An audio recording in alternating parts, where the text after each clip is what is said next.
തിങ്കൾ ശനി ദിവസങ്ങളിൽ പഴം പച്ചക്കറി ഇനങ്ങളിൽ വമ്പൻ ഓഫർ.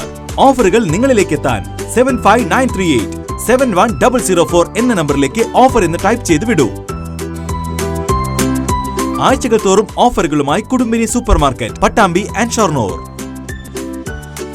ആർട്ടിസ്റ്റ് ഗണപതിയുടെ 87ാം ജന്മവാർഷികം മാർച്ച് 1-ന് വിവിധ പരിപാടികളോടെ നടത്തുമെന്ന് ഭാരവാഹികൾ കുട്ടനാട് വിളിച്ചു ചേർത്ത വാർത്താ സമ്മേളനത്തിൽ അറിയിച്ചു. പെരിങ്ങോട് ആർട്ടിസ്റ്റ് ഗണപതിയുടെ 87ാം ജന്മവാർഷികത്തോടനുബന്ധിച്ചാണ് ഗണപതിന്റെ നേതൃത്വത്തിൽ ഗുരുസ്മരണീയം പുരസ്കാര സമർപ്പണം നടത്തുന്നത്.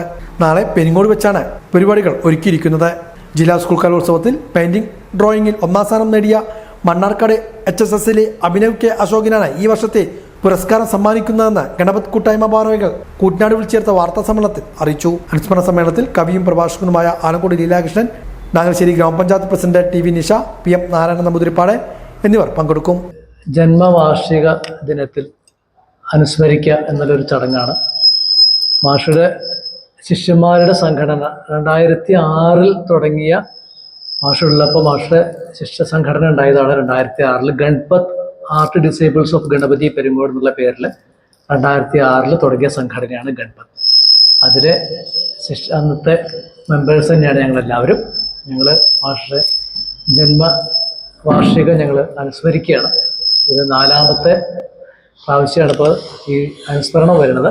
ഇപ്രാവശ്യം അത് ഗണപതി മാഷ് താമസിച്ചിരുന്ന വീട്ടിൽ, ആ മുറ്റത്ത്, ആ പൂമുഖത്ത് തന്നെയാണ് ഞങ്ങൾ അനുസ്മരിക്കാൻ ഞങ്ങൾക്കൊരു അവസരം കിട്ടിയിട്ടുള്ളത്. ആ സ്ഥലം വേറൊരാൾ വാങ്ങി, ഒരു വിപിനചന്ദ്രൻ എന്ന ആൾ വാങ്ങി, അദ്ദേഹം അത് ഞങ്ങൾക്ക് ഈ പരിപാടി അവതരിപ്പിക്കാൻ വേണ്ടി തന്നേക്കാണ്. അത് ഈ വരുന്ന 1-ാം തീയതി, മാർച്ച് 1-ാം തീയതി ഞായറാഴ്ച രാവിലെ 9:30 നമ്മുടെ നാഗശ്ശേരി ഗ്രാമപഞ്ചായത്ത് പ്രസിഡന്റ് ഡോക്ടർ നിഷയാണ് അത് ഉദ്ഘാടനം ചെയ്യണത്. അതിൻ്റെ അധ്യക്ഷനായിട്ട് PM നാരായണ നമ്പൂതിരിപ്പാട് പൂമ്പള്ളിവര, അദ്ദേഹം അധ്യക്ഷ സ്ഥാനം വഹിക്കും. മാഷയെ പറ്റിയിട്ട് അനുസ്മരണ പ്രഭാഷണം നടത്തുന്നത് ശ്രീ ആലങ്കോട് ലീലാകൃഷ്ണനാണ്. അത് വളരെയധികം ഒരു ഭാഗ്യമാണ്. കാരണം അദ്ദേഹം മാഷയെ പറ്റി വളരെയധികം പഠിച്ചിട്ടുള്ള ആളാണ്. അദ്ദേഹം ഒന്ന് അനുസ്മരണ പ്രഭാഷണം നടത്തും. പിന്നെ മാഷയുടെ പേരിൽ ഞങ്ങളൊരു പുരസ്കാരം കൊടുക്കാറുണ്ട്. അത് ഗുരുസ്മരണീയം എന്നുള്ള പേരിലെ പുരസ്കാരം. പ്രഥമ ശിഷ്യൻ ശില്പി ജനാർദ്ദനൻ ഗുരുവായ ആർട്ടിസ്റ്റ് ഗണപതിയെ അനുസ്മരിച്ചെഴുതിയ എൻ്റെ ഗുരുനാഥൻ എന്ന പുസ്തകത്തിന്റെ പ്രകാശനവും നടക്കുമെന്നും ഭാരവാഹികൾ പറഞ്ഞു. വാർത്താ സമ്മേളനത്തിൽ സംഘാടകരായ ഗിരീശൻ ഭട്ടതിരിപ്പാട്, ശില്പി ജനാർദ്ദനൻ, ഹരികൃഷ്ണൻ എന്നിവർ ഇതേക്കുറിച്ച് വിശദീകരിച്ചു. രചന എന്ന് പറയുമ്പോൾ കുറച്ചധികം ബുദ്ധിമുട്ടുള്ളൊരു കാര്യമാണ്.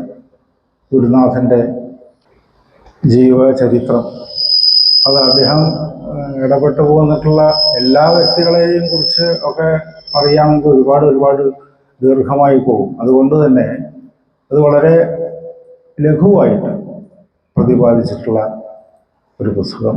അദ്ദേഹത്തിൻ്റെ ചെറുപ്പകാലം മുതൽക്ക് അദ്ദേഹത്തിൻ്റെ അവസാന കാലം വരെയുള്ള ജീവിത കഥകൾ, ഞങ്ങൾ ശിഷ്യന്മാരെ എങ്ങനെ വളർത്തിയിരുന്നു, അങ്ങനെയൊക്കെ പ്രതിപാദിക്കുന്ന വളരെ ചെറിയൊരു പുസ്തകം. 2 പുസ്തകത്തിൻ്റെ പണിപ്പരയിലാണ് ഞാൻ ചമയങ്ങളെക്കുറിച്ച്. അത് ആവുന്നതിന് മുമ്പ് ഇതാണ് ആദ്യം വേണ്ടി വന്നത്. അതും ഗുരുനാഥൻ്റെ ഒരു അനുഗ്രഹമായിട്ട് ഞാൻ കരുതുക. കാരണം ഗണപതി ഭാഷ എന്ന് പറഞ്ഞാൽ എനിക്ക് മാതാപിതാ ഗുരു ദൈവം എന്നൊക്കെ പറയുമെങ്കിലും എനിക്ക് അതെല്ലാം ചേർന്നതാണ് എൻ്റെ ഗുരുനാഥൻ. അത് പുസ്തകപ്രകാശനം എനിക്ക് എൻ്റെ വളരെ ഇഷ്ടപ്പെട്ട ആലങ്കോട് ലീലാകൃഷ്ണൻ വരുന്നുണ്ട്.